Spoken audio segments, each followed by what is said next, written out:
کہ کس طرح ہم اپنے خاندانی زندگی کو، اپنی معاشرتی زندگی کو خوشگوار بنا سکتے ہیں اللہ سبحانہ وتعالی کی مدد کے ساتھ. کوشش اپنی جگہ، لیکن ہر کوشش اس وقت فائدہ مند ہو جاتی ہے جب انسان اس کے ساتھ ساتھ اللہ تعالیٰ سے دعا کرتا ہے. حدیث میں آتا ہے کہ اللہ سبحانہ وتعالیٰ کے نزدیک دعا سے زیادہ معزز اور کوئی چیز نہیں. یعنی سب سے زیادہ اللہ تعالیٰ جس چیز کو بندے کی ویلیو کرتے ہیں وہ دعا مانگنا ہے. اسی طرح ایک اور حدیث میں آتا ہے کہ دعا کرنا افضل عبادت ہے. یعنی انسان جب اللہ تعالیٰ کے آگے ہاتھ پھیلاتا ہے، اپنے دل کی پکار اپنے رب کو سناتا ہے، تو دراصل وہ عبادت کی حالت میں ہوتا ہے اور ایک افضل عبادت کر رہا ہوتا ہے. اس لیے کثرت کے ساتھ دعائیں کرتے رہنا چاہیے، لیکن یاد رہے کہ دعا کرنے سے پہلے اللہ سبحانہ وتعالیٰ کی تعریف ضرور کی جائے. اس سلسلے میں تعریف کے بے شمار کلمات ہمیں احادیث کی کتابوں میں ملتے ہیں. انہی میں سے ایک آتا ہے کہ آپ صلی اللہ علیہ وسلم سے سوال کیا گیا کہ کون سا کلام افضل ہے. آپ نے فرمایا جو اللہ نے اپنے فرشتوں اور اپنے بندوں کے لیے چنا، اور وہ ہے سبحان اللہ و بحمدہ، سبحان اللہ و بحمدہ. یعنی جب انسان دعا کرنا چاہے تو اس سے پہلے کچھ مرتبہ جتنا اس کا دل چاہے اللہ تعالیٰ کی تسبیح اور حمد و ثنا بیان کرے، اور بار بار تکرار کے ساتھ کہتا رہے سبحان اللہ و بحمدہ. اس کے بعد درود شریف پڑھے جتنی دیر پڑھنا چاہے، اور پھر اس کے بعد اپنی حاجت اللہ سبحانہ وتعالیٰ کے سامنے رکھے تو انشاءاللہ اس کی پریشانی دور ہوگی. جہاں تک گھریلو پریشانیوں کا تعلق ہے تو اس میں ہم دیکھتے ہیں کہ ہر گھر کے اندر کوئی نہ کوئی چیز ایسی ہو جاتی ہے کہ جس سے باہمی تعلقات میں بدمزگی پیدا ہو جاتی ہے. بعض افراد کی طبیعت میں غصہ زیادہ ہوتا ہے، بعض لوگ جھگڑالو ہوتے ہیں، بعض لوگ شکی مزاج کے ہوتے ہیں، بعض لوگوں کو اونچا بولنے کی عادت ہوتی ہے، بعض لوگ دوسروں کو مختلف باتوں پر زج کرتے رہتے ہیں، بعض لوگ اپنی ذمہ داریوں کو ٹھیک سے نہیں نبھاتے. تو یہ تمام چیزیں صرف نہ یہ کہ ایسے انسان کو خود بلکہ اس کے آس پاس رہنے والوں کو اذیت میں مبتلا کر دیتی. اب اس میں انسان بعضوں کو سمجھانے سے بھی کام لیتا ہے، دوسروں سے بھی مدد لیتا ہے، لیکن پھر بھی مسئلہ حل نہیں ہوتا. تو صحابہ کرام تو اپنی جوتی کا تسمہ بھی ٹوٹ جاتا تو اللہ سبحانہ وتعالیٰ سے مانگتے تھے. تو اگر گھر کے اندر کسی قسم کی ناچاکی یا پریشانی ہے تو اس سلسلے میں بھی ہمیں اللہ تعالیٰ کی طرف رجوع کرنا چاہیے، اور پھر اس کے ساتھ ساتھ دوسرے کو جو مشکل پیدا کر رہا ہے سمجھانا بھی چاہیے. جہاں تک لڑائی جھگڑے کا تعلق ہے تو اسے منافقت کی علامت بتایا گیا. آپ صلی اللہ علیہ وسلم نے فرمایا کہ منافق کی 4 علامتیں ہیں. ان میں سے یہ کہ بات کرے تو جھوٹ بولے، وعدہ خلافی کرے، امانت میں خیانت کرے، اور جب وہ جھگڑا کرے تو گالی دے. یعنی جھگڑتا بھی ہے اور گالی بھی دیتا ہے. نبی صلی اللہ علیہ وسلم نے یہ بھی فرمایا کہ اللہ کو سب سے زیادہ ناپسند آدمی وہ ہے جو بہت جھگڑالو ہے. یعنی اللہ تعالیٰ ایسے شخص سے محبت نہیں کرتے. اس لیے اگر آپ کسی سے بات کر رہے ہو تو اس کی بات توجہ سے سن لے. چھوٹی چھوٹی باتوں پر جھگڑنا اور دوسرے کے ساتھ بد اخلاقی سے پیش آنا یہ درست نہیں. پھر اسی طرح مومن جو ہے وہ کبھی بد اخلاق نہیں ہوتا، اور بد اخلاقی پھر منافقت کی علامت ہے. رسول اللہ صلی اللہ علیہ وسلم نے فرمایا تمہارے یہ نسب نامے کسی کے لیے گالی کا سبب نہیں ہے. تم سب آدم کی اولاد ہو، ایک دوسرے کے قریب ہو. دین یا عمل صالح کے علاوہ کسی وجہ سے کسی کو کسی پر کوئی فضیلت نہیں. آدمی کے برا ہونے کے لیے یہی کافی ہے کہ وہ فحش گو ہو، بد کلام ہو، بخیل ہو اور بزدل ہو. پھر اسی طرح آپس میں محبتوں کا نہ ہونا، بہن بھائیوں میں ناچاکی یا شوہر بیوی میں ناچاکی یا والدین کے ساتھ محبت کا نہ ہونا، یہ ایک طرح سے اللہ تعالیٰ کی طرف سے ایک آزمائش بھی ہو سکتی ہے اور ایک عذاب بھی ہو سکتا ہے. مومن تو محبت کرنے والا ہوتا ہے، اور اس شخص میں کوئی خیر نہیں جو محبت کرتا نہیں اور لوگ اس سے محبت نہیں کرتے. اور لوگوں میں سب سے زیادہ بہترین انسان وہ ہے جو لوگوں کے لیے فائدہ مند ہوتا ہے. تو اس لیے بہت ضروری ہے کہ خاندان کے اندر باہم محبت پائی جائے. گھریلو زندگی خوبصورت ہو جاتی ہے اگر آپس میں ایک دوسرے سے پیار، محبت اور ہمدردی کے جذبات پائے جاتے ہیں. پھر اسی طرح بعض اوقات گھریلو زندگی میں بدگمانیاں بہت تکلیف دیتی ہیں، یا گھر کے کچھ افراد سنی سنائی باتوں پر یقین کرتے ہوئے دوسروں کے خلاف بدگمانی پال لیتے ہیں. تو اس سے بھی پرہیز کرنے کی ضرورت ہے. اسی طرح گھریلو پریشانیوں میں گھر کا تنگ ہونا بھی ایک عذاب کی شکل ہے. اس لیے نبی صلی اللہ علیہ وسلم نے ہر وضو کرنے کے بعد جو دعا سکھائی اس میں خاص طور پر یہ دعا آتی ہے کہ اللہ میرے گھر میں وسعت پیدا کر دے. یعنی ایک تو دلوں میں وسعت ہو، اور دوسرا یہ ہے کہ جگہ بھی کشادہ ہو. رسول اللہ صلی اللہ علیہ وسلم نے فرمایا 3 چیزیں بدبختی میں سے ہیں. عورت جب تو اسے دیکھے تو وہ تجھ کو بری لگے اور وہ تجھ پر اپنی زبان چلائے، اور اگر تو اس سے غائب ہو تو وہ اپنے نفس کی اور تیرے مال کی حفاظت نہ کرے.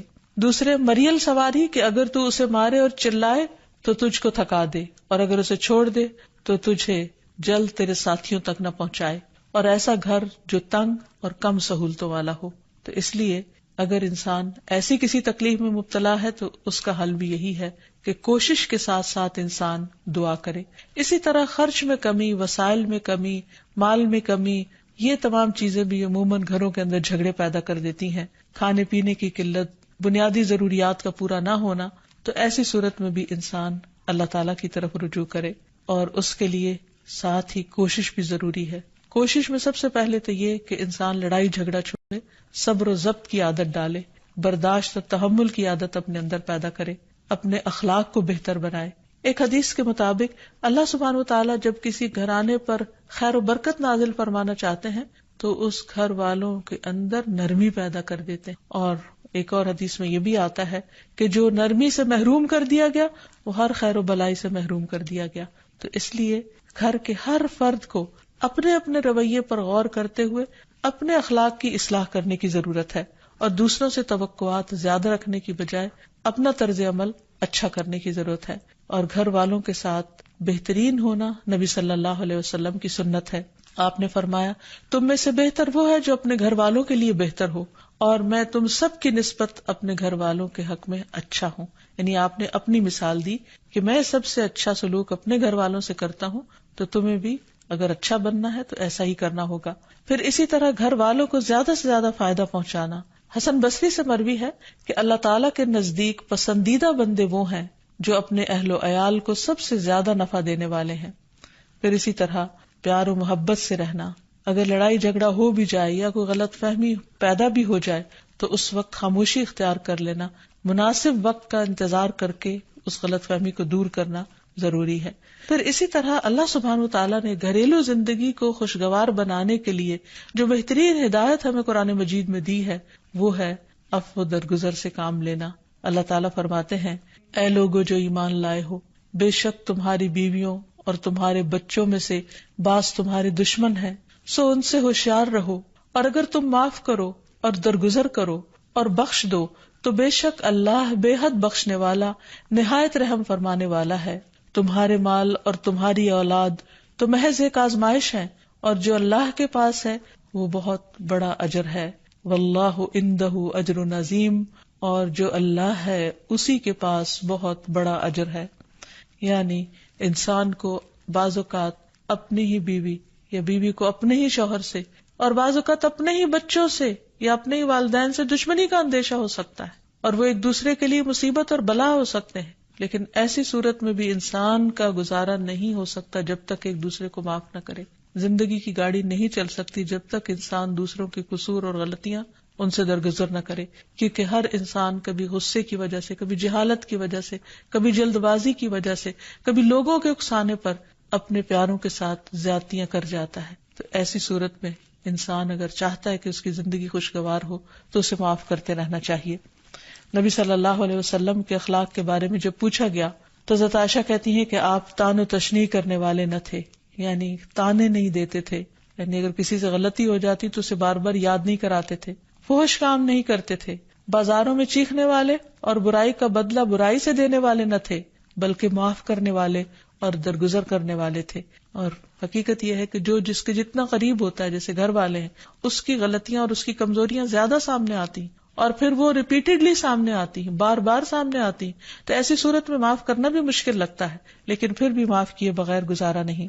پھر اسی طرح یہ ہے کہ انسان اگر ہمیشہ دوسروں کا حق ادا کرنے کی فکر کرے تو اس سے بھی بہت سے جھگڑے ختم ہو جاتے ہیں. شوہر اگر بیوی کو حق دینے والا ہو، بیوی خوشی سے شوہر کا حق دینے والی ہو، بہن بھائی ایک دوسرے کے اوپر قربانی کرنے والے یعنی ایثار کرنے والے ہوں، تو ایسی صورت میں گھر کا ماحول بہت خوشگوار ہو سکتا ہے. عورت کے بارے میں فرمایا نبی صلی اللہ علیہ وسلم نے کہ عورت اس وقت تک ایمان کی حلاوت نہیں پا سکتی جب تک کہ وہ اپنے شوہر کا حق ادا نہیں کرتی. اسی طرح شوہر کے لیے نبی صلی اللہ علیہ وسلم کا یہ اسوہ حسنہ بہترین ہے کہ آپ صلی اللہ علیہ وسلم اپنے گھر ہوتے ہوئے اپنے گھر والوں کے کام کاج میں ہاتھ بٹایا کرتے تھے. ان کی خدمت کیا کرتے تھے. جب نماز کا وقت ہوتا تو فوراً نماز کے لیے تشریف لے جاتے. آپ اپنے چھوٹے چھوٹے کام خود کر لیا کرتے تھے. یعنی اس سے بھی یہ پتہ چلتا ہے کہ خوشگوار گھریلو تعلقات میں دوسرے پر بوجھ نہ بننا ایک بہت اہم نقطہ ہے. کیونکہ اگر ہر انسان اپنی ذمہ داری خود لے لے تو دوسروں کے لیے وہ خوشگوار ہو جاتا ہے. پھر اسی طرح گھر والوں کو اگر کوئی غم، تکلیف یا پریشانی ہو تو اس موقع پر اپنے اختلافات کو بھول کر ان کی مدد کرنا، ان کی کیئر کرنا اور ان کی دلجوئی کرنا، یہ بھی بہت ضروری ہے. اور حتی الوسع گھر کا ماحول خوشگوار رکھنا چاہیے، ایک دوسرے کا احساس کرتے ہوئے اور ایک دوسرے کے کاموں میں عیب نہ نکالتے ہوئے اور ایک دوسرے کو اپریشیٹ کرتے ہوئے، ایک دوسرے کی اچھی خوبیوں کو اور اچھی باتوں کی تعریف کرتے ہوئے، اور اسی طرح بعض اوقات اپنی خواہشات کو پیچھے کرتے ہوئے. کیونکہ اگر ہر انسان یہ چاہے کہ زندگی اس کے مطابق، کیونکہ اگر ہر انسان یہ چاہتا ہو کہ ہر کام گھر میں اس کی مرضی کے مطابق ہو تو یہ ممکن نہیں. بہت سے گھروں میں ساس بہو کا جھگڑا کس بنا پر ہوتا ہے، یا آپس میں قریبی رشتوں کا جھگڑا اور فتنہ فساد کس وجہ سے ہوتا ہے؟ کیونکہ ہر شخص یہ چاہتا ہے کہ گھر کا نظام اس کی مرضی کے مطابق ہو، حالانکہ ایسا ہونا ممکن نہیں. تو اس لیے ہر انسان کو اپنی رائے بھی دینی چاہیے، لیکن دوسروں کی رائے کا بھی احترام کرنا چاہیے. اپنی ضرورت بھی پوری کرنی چاہیے، لیکن اس کے ساتھ ساتھ دوسروں کی ضروریات کا بھی خیال کرنا چاہیے. پھر اسی طرح بہت سے معاملات میں قناعت اختیار کرنی چاہیے، کیونکہ یہ زندگی بذات خود ایک امتحان ہے اور اصل عیش و عشرت کی جگہ جنت ہے، دنیا نہیں، یا دنیا کا گھر نہیں. تو اس لیے ضروری ہے کہ مشکل حالات میں انسان اپنے عزیزوں کا، پیاروں کا، گھر والوں کا ساتھ دے، ان کی مدد کرے. مثلا شوہر کے اگر معاشی حالات تنگ ہیں تو بیوی ناجائز مطالبات نہ کرے. اسی طرح اگر بیوی بیمار ہے تو شوہر اس سے بہت زیادہ گھر کے کام کا مطالبہ نہ کرے. تو ایک دوسرے کے حالات کی رعایت کرتے ہوئے اگر انسان ایک دوسرے سے توقعات رکھے تو اس سے بھی حالات بہت خوشگوار ہو سکتے ہیں. اور پھر یہ کہ ہمیشہ دوسروں کی چھوٹی چھوٹی ایفرٹ پر ان کے لیے شکر گزاری کے جذبات ہونے چاہیے. مثلاً اگر کوئی آپ کو گھر میں پانی پلا دے تو آپ اس پر بھی شکریہ بولیں. ہم عام طور پر اگر گھر سے باہر کہیں ہوتے ہیں اور کوئی ہمارے ساتھ تھوڑے سا بھی احسان کا معاملہ کرے تو ہم اس کے احسان کو مانتے ہیں، لیکن گھر والوں کا احسان ماننا ایک مشکل کام لگتا ہے. تو اس لیے اگر ہم چاہتے ہیں کہ گھریلو زندگی خوشگوار ہو تو اس میں گھر والوں کے احسان کو بھی ماننا ضروری ہے. اور پھر چھوٹی چھوٹی اذیتوں کو بہت مینشن نہیں کرنا چاہیے، ان کا ذکر نہیں کرنا چاہیے، ان پر صبر کرنا چاہیے. تو جو شخص شکر اور صبر سے کام لیتا ہے اس کی زندگی لازماً خوشگوار ہوتی ہے. لیکن اس کے باوجود بھی اگر گھریلو زندگی میں تنگی ہو، تکلیف ہو، آپس کی ناچاکی ہو، دشمنی ہو، پریشانی ہو، بہت بے چینی ہو، تو پھر اللہ سبحانہ وتعالی ہی کی طرف رجوع کرنا چاہیے. کیونکہ قرآن مجید میں آتا ہے وَإِن يُرِدْكَ بِخَيْرٍ فَلَا رَادَّ لِفَضْلِهِ يُصِيبُ بِهِ مَن يَشَاءُ مِنْ عِبَادِهِ وَهُوَ الْغَفُورُ الرَّحِيمُ. اور اگر اللہ تمہیں کوئی تکلیف پہنچانا چاہے تو اس کے سوا کوئی اسے دور کرنے والا نہیں، اور تجھ سے کوئی بھلائی کرنا چاہے تو کوئی اسے ٹالنے والا نہیں. وہ اپنے بندوں میں سے جسے چاہے فضل سے نوازتا ہے اور وہ بخشنے والا اور رحم کرنے والا ہے.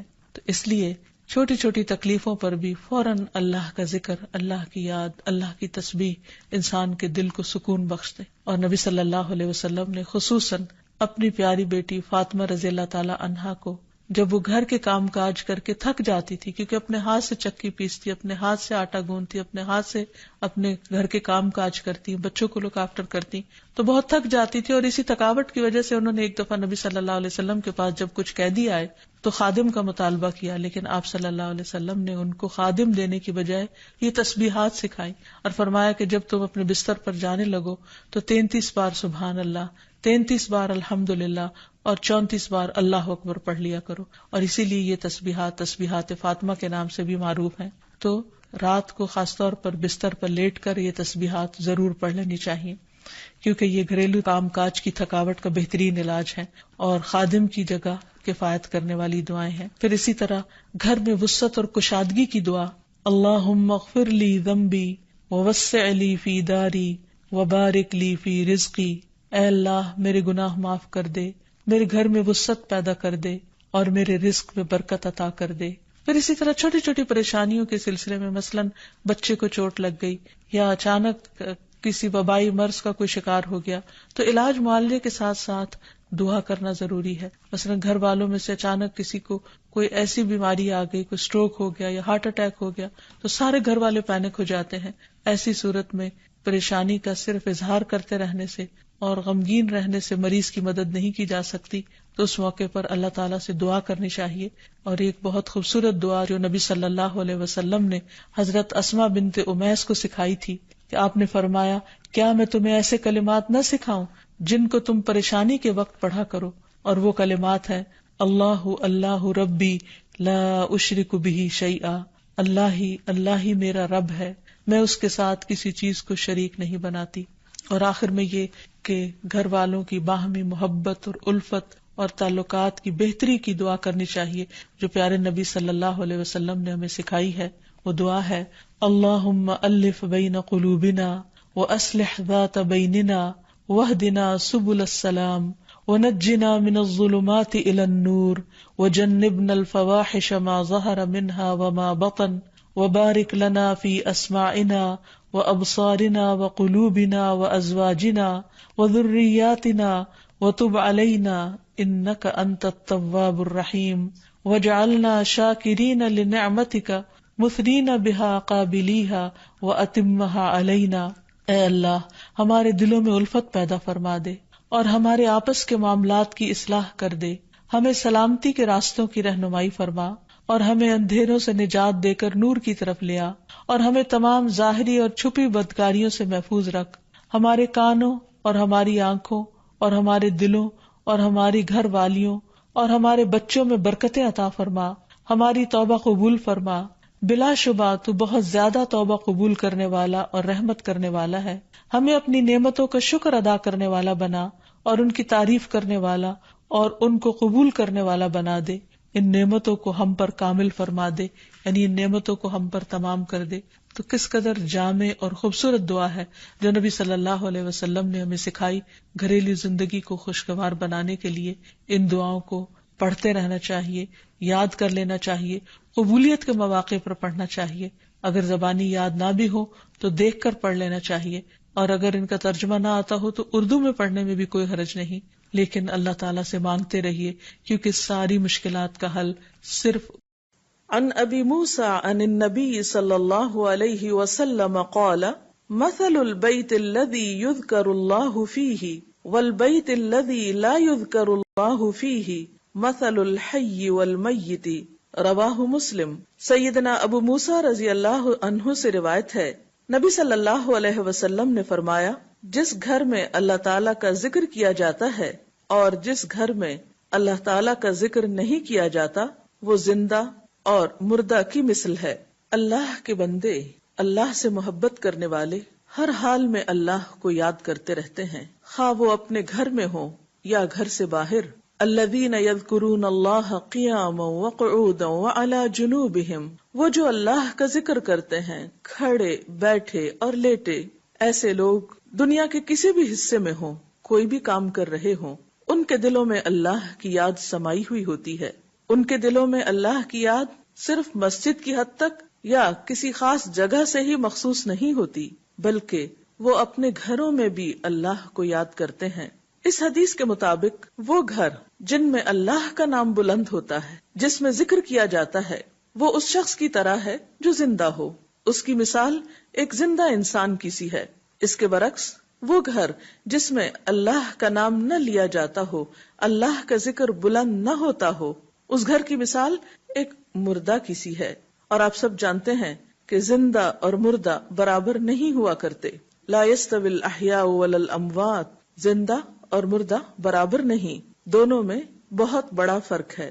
اسی طرح ان دو گھروں میں بھی بہت فرق ہے جن میں سے ایک میں اللہ کی یاد بلند ہو، اللہ کا نام بلند ہو، اور دوسرے وہ جس میں اللہ تعالیٰ کو یاد کرنے والا کوئی نہ ہو.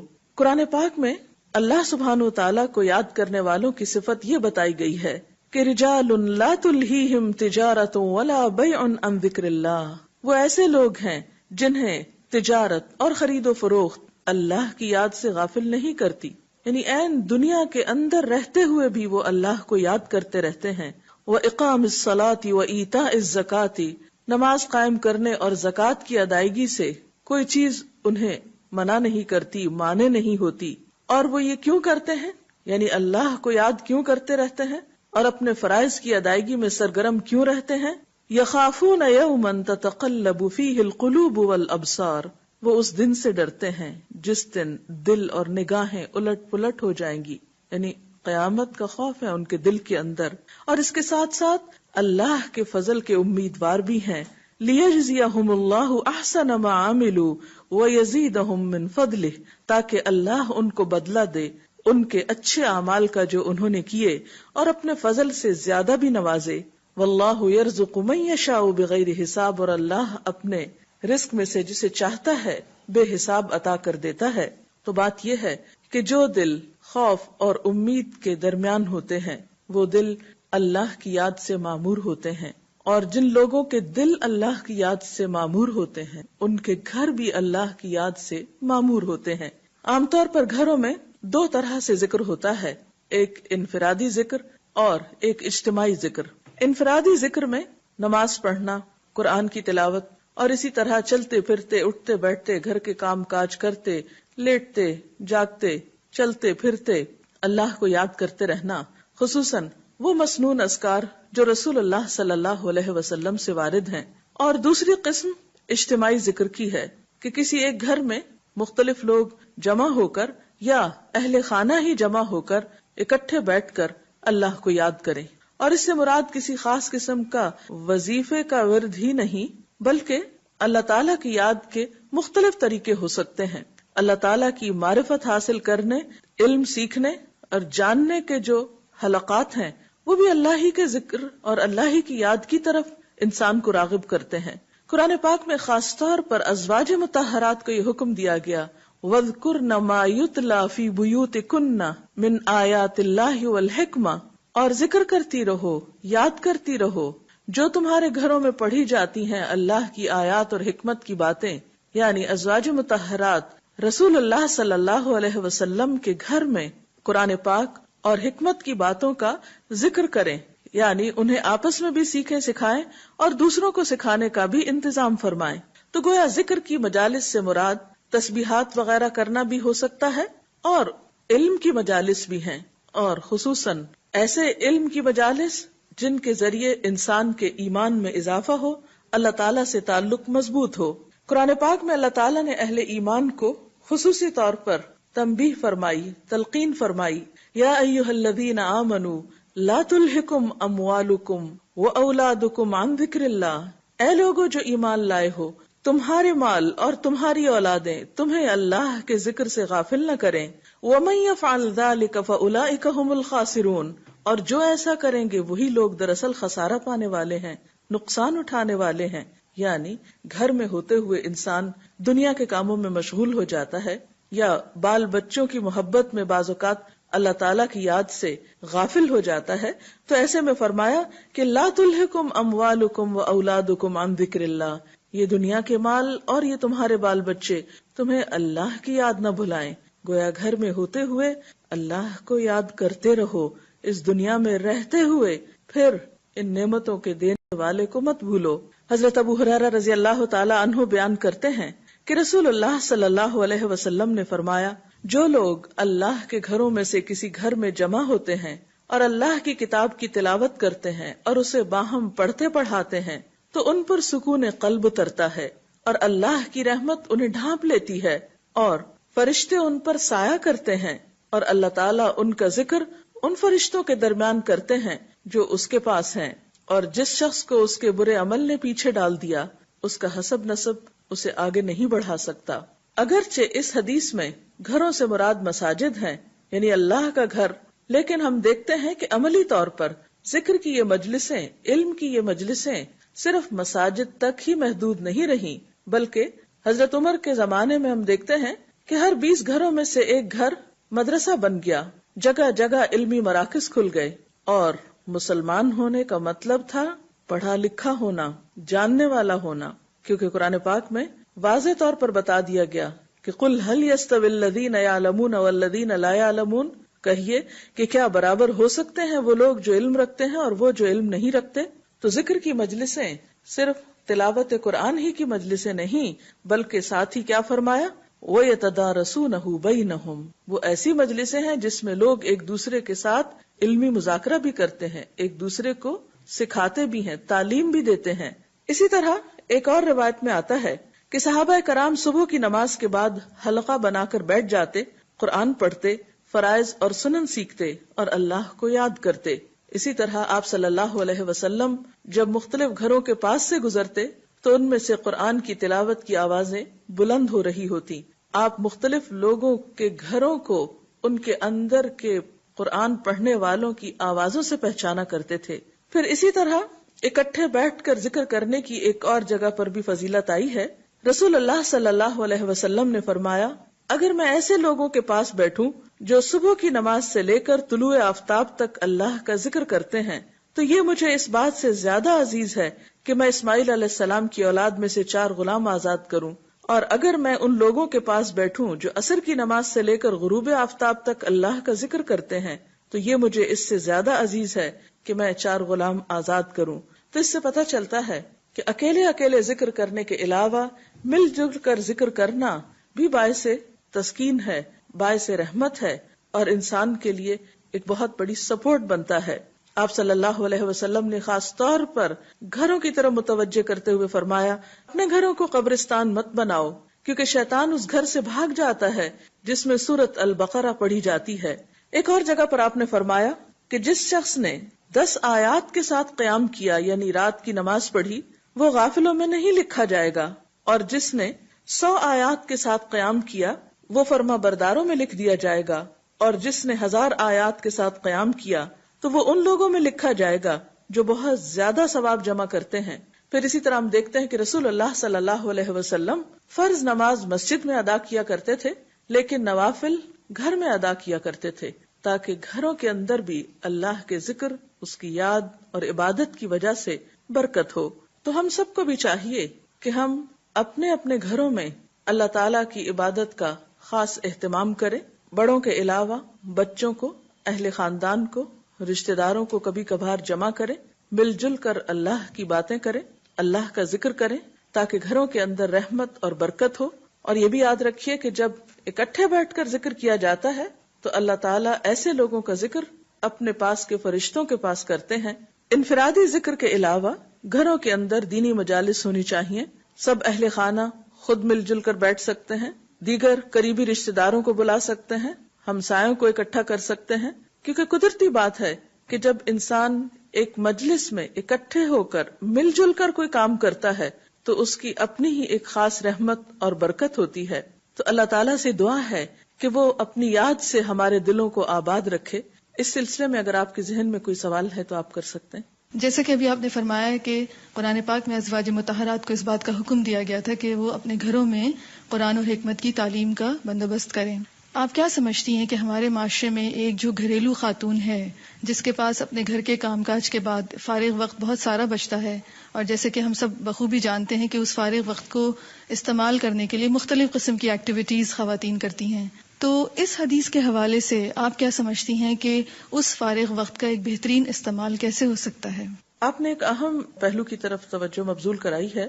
ہم دیکھتے ہیں کہ خواتین کا ایک بڑا وقت گھروں پر گزرتا ہے، یا گھر کی مالک جو ہے وہ خاتون ہی شمار ہوتی ہے، تو گھروں کو آباد کرنے میں اور خاص طور پر اللہ کے ذکر سے ان کو آباد کرنے میں خواتین کا ایک بہت بڑا رول ہو سکتا ہے۔ جیسے کہ ہم دیکھتے ہیں کہ اللہ تعالیٰ خاص طور پر گھروں کا ذکر کر کے ازواج مطہرات کو متوجہ فرماتے ہیں کہ وَاذْكُرْنَ مَا يُتْلَى فِي بُيُوتِكُنَّ، اس چیز کا ذکر کرو، یعنی اس کو عام کرو جو تمہارے گھروں میں پڑھی جاتی۔ اللہ کے رسول صلی اللہ علیہ وسلم کا گھر ہے اور اس میں ایک آباد گھر ہے، رات کا ایک بڑا حصہ آپ صلی اللہ علیہ وسلم عبادت میں گزارتے ہیں، قرآن پاک کی تلاوت کرتے ہیں، جبریل امین وہاں اترتے ہیں، وہی نازل ہوتی ہے اور لوگ آپ کے پاس سیکھنے کے لیے آتے ہیں۔ لیکن اس کے باوجود، اور جیسا کہ ہم نے ابھی دیکھا کہ آپ صلی اللہ علیہ وسلم اپنے نوافل دن کو بھی اور سنتیں وغیرہ بھی بعض اوقات گھر میں ادا کیا کرتے تھے، لیکن اس کے باوجود آپ دیکھیے کہ ازواج مطہرات کو متوجہ کیا گیا، تم بھی اس چیز کا ذکر کرو۔ تو اس سے پتہ چلتا ہے کہ یہ ذمہ داری یعنی صرف مردوں کی نہیں، یا ذکر کرنا صرف مردوں کا کام نہیں، بلکہ عورتوں پر بھی ایکولی اس بات کی رسپانسبلٹی، اور خصوصاً گھروں کے اعتبار سے کہ وہ اپنے گھر کو صرف اچھے فرنیچر سے ہی ڈیکوریٹ نہیں کریں، وہ گھر کو صرف اچھے کھانوں سے ہی معمور نہیں کریں، بلکہ اس کے برعکس جہاں دنیاوی چیزوں کا وہ خیال رکھتی ہیں وہاں وہ اس بات کو بھی میک شور کریں، اس بات کی بھی یقین دہانی کرائیں کہ ان کے گھر اللہ کی یاد سے آباد ہیں، کیونکہ حدیث بہت واضح ہے کہ جس گھر میں اللہ کی یاد نہیں ہے وہ گھر ایک مردہ گھر ہے، اجڑا ہوا ویران گھر ہے۔ اور واقعی بعض اوقات ایسا محسوس ہوتا ہے، کچھ گھروں میں ایک وحشت سی ہوتی ہے، ایک بے سکونی کی سی کیفیت ہوتی ہے، ایک اداسی کی سی کیفیت ہوتی ہے، اور اس کی ایک بڑی وجہ اللہ کی یاد کا نہ ہونا ہے، کیونکہ یہ ساری کائنات، اس کی ہر ایک چیز اللہ کا ذکر کرتی ہے۔ قرآن پاک میں آتا ہے وَإِن مِّن شَيْءٍ إِلَّا يُسَبِّحُ بِحَمْدِهِ وَلَٰكِن لَّا تَفْقَهُونَ تَسْبِيحَهُمْ، کوئی چیز ایسی نہیں کہ جو اللہ کی تسبیح نہ کرتی ہو مگر تم ان کی تسبیح کو نہیں سمجھتے۔ تو اگر کائنات کی ہر چیز اللہ کو یاد کر رہی، اللہ کی تسبیح بیان کرتی، اور انسان اگر اللہ کو یاد نہیں کرتا تو اس انسان کے پھر دل کا عالم کیا ہوگا؟ حدیث میں آتا ہے کہ وہ دل جس میں قرآن کا کچھ حصہ نہ ہو وہ اجڑے ہوئے گھر کی طرح، اور وہ گھر جس کے اندر اللہ کا ذکر نہ ہو وہ بھی مردہ کی طرح ہے، اجڑا ہوا ہے۔ تو اس لیے بے حد ضروری ہے کہ ہماری خواتین جہاں دنیا کے اور بہت سے کام کرتی ہیں وہاں خصوصی طور پر اپنی ذاتی عبادات میں بھی اور پھر اجتماعی طور پر اپنے بچوں کے ساتھ کوالٹی ٹائم میں بھی ضرور اللہ کا ذکر کریں، سٹوری ٹیلنگ کے ذریعے، اچھی اچھی باتیں بتانے کے ذریعے، قرآن پڑھانے کے ذریعے۔ ہم دیکھتے ہیں کہ مسلمان امت میں یہ روایت بہت قدیم زمانے سے چلی آ رہی ہے کہ خواتین محلے بھر کے بچوں کو قرآن کی تعلیم، یعنی ناظرہ قرآن کی تعلیم عام طور پر دیا کرتی تھی، اور اس کو ایک سوشل ورک سمجھا جاتا تھا اور ایک اچھی ایکٹیویٹی، یعنی ایک ہیلدی ایکٹیویٹی اس کو شمار کیا جاتا تھا، کیونکہ عموماً جب خواتین کے پاس کوئی پڑھنے پڑھانے کا کام نہیں ہوتا تو بعض اوقات آپس ہی کے جھگڑے، گھر میں ساس بہو کا جھگڑا ہو رہا ہے، رشتہ داروں کی آپس میں انبن چل رہی ہے، اور گھروں میں جو بے سکونی ہے، ادھر ناراضگی ادھر ناراضگی، ان سب جھگڑوں کا علاج بھی یہ ہے کہ ایسی محفلوں کا قیام ہو کہ جس سے انسانی روح، انسانی ذہن کو جلا ملے اور یہ دنیا اور آخرت دونوں پرسکون ہو۔ آپ اگر کچھ کہنا چاہیں۔ جیسا کہ نبی اکرم صلی اللہ علیہ وسلم کی اس خوبصورت حدیث سے ہمیں پتہ چلتا ہے کہ گھروں میں بھی اللہ کا ذکر ہونا ضروری ہے، اور آپ نے اس کی ایکسپلینیشن میں فرمایا کہ اٹھتے بیٹھتے اور سوتے جاگتے، تو اس ذکر کے لیے وضو ضروری ہے یا بغیر وضو کے بھی ذکر ہو سکتا ہے؟ جی ہاں، جہاں ذکر کی بات ہوتی ہے، اللہ کی یاد کی بات ہوتی ہے، تو عموماً یہ سوال کیا جاتا ہے کہ کیا ذکر کے لیے باوضو ہونا ضروری ہے؟ تو بات یہ ہے کہ نماز کے لیے تو وضو شرط ہے، لیکن تسبیح پڑھنے کے لیے، درود شریف پڑھنے کے لیے، عام ذکر کرنے کے لیے، استغفار پڑھنے کے لیے وضو کا ہونا شرط نہیں ہے۔ جیسے کہ اس آیت میں بھی سورۃ آل عمران کے آخر میں جو آتی ہیں آیات، ان میں سے ایک آیت میں آتا ہے الذین یذکرون اللہ قیاما وقعودا وعلی جنوبہم، وہ اللہ کو یاد کرتے ہیں کھڑے بیٹھے اور لیٹے۔ اب اگر ایک شخص لیٹا ہوا ہے، مثلا رات کو سو رہا ہے اور سوتے سوتے اس کی آنکھ کھل جاتی، تو اس وقت کے لیے بھی نبی صلی اللہ علیہ وسلم نے ہمیں دعا سکھائی ہے، اگر خواب برا آئی یا کچھ بھی۔ تو ایسے مواقع پر انسان جب اللہ کا ذکر کرے گا تو یہ تو نہیں کہ پہلے آنکھ کھلی ہے اور پھر پہلے جائے اور وضو کر کے اور پھر لیٹ کر وہ ذکر شروع کرے، نہیں، وہ اس حال میں بھی ذکر کر سکتا ہے۔ نبی صلی اللہ علیہ وسلم کے بارے میں آتا ہے کان یذکر اللہ فی کل احیانہ، کہ آپ اللہ کو ہر حال میں یاد کیا کرتے تھے۔ تو اللہ کی یاد ہمارے دل میں بھی ہے، زبان پر بھی ہونی چاہیے، اور اس کے لیے کچھ شرط نہیں کہ ایک خاص انداز میں، ایک خاص کونے میں ہم باوضو ہو کر بیٹھیں یا کسی کمرے میں اندھیرا کر لیں تو ہی ہم ذکر کریں۔ ہم دنیا کا کام کرتے ہوئے بھی اللہ کو یاد کر سکتے ہیں اور اس میں کوئی چیز بھی رکاوٹ نہیں بنتی۔